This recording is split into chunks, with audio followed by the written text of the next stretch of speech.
Right, this is Sam with the Tactical Toolbox again. I had a customer come in and he's like, 10 rounds is not enough in this CPX. Now, this isn't his CPX, but this is the one I have in the shop to fit to. And I'm like, well, what do we do with this? So I'm looking on the internet and everything else.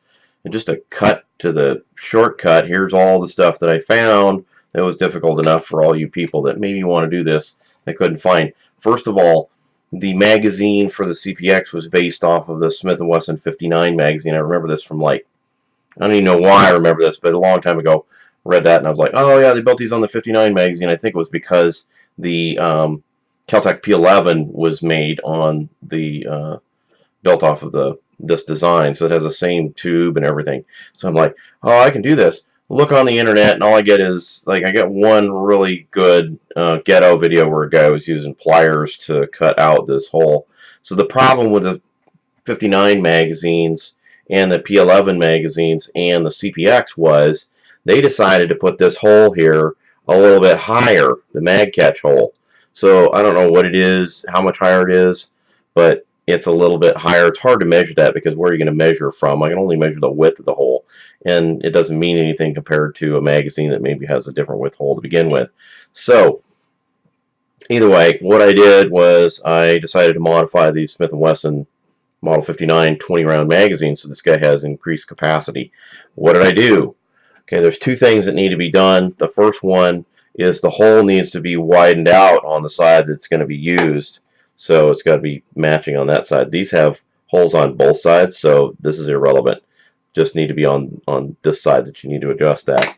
So the original is, I believe, 160 thousandths width. So I'm measuring that not on the width, but its height, I guess, is what you might want to say. And so I modified one to make it work, and it looks like it's going to need somewhere around 215 thousandths or thereabouts to make that fit. So it looks like it's 60 is 55 thousandths that you have to cut out. I used jeweler's files. I did not use pliers. Okay, it makes a lot cleaner hole. Let's see if we can, yep, there we can focus on that. It makes a lot cleaner looking hole. It almost looks like I was born there. It needs some bluing. Okay, the other thing that needs to be done, there's two things. One is take care of that hole. The second one is back here on this back edge. This is just too high. It needs to be relieved a little bit. Now, a little bit, I'm talking about maybe 10 or even 15 thousandths tops, absolute tops. Don't just measure and then go, you know, knock out 15 thousandths. It's okay, but I'm going to say, take a little bit off, take a little bit off, and make it fit. Otherwise, then it's back to ghetto.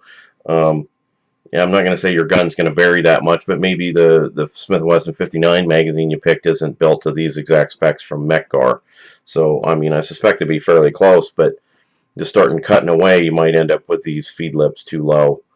So anyway, I didn't find anything on the internet for this that was really pretty good, so I decided to make this video and help out any, you know, home gunsmiths or anybody who's looking at that. You know, if you're a professional gunsmith, then you're going to have your own ideas on this, but you're still going to take it slow like any regular gunsmith is. But it is possible, and I'll post another video if this whole thing doesn't work, but I have no reason to believe it won't. I've done this kind of thing before with, you know, Beretta magazines and XD9 magazines are identical. They just need to have a hole in a different place so that the magazine catch will work. So I used to use 20-round Beretta magazines that were made by Mec Gar in my XD, and I still have those, and they work just fine. So, you know, they came from the same, you know, factory or from the same design. So anyway, here's the video, and you guys have a nice day and play it safe.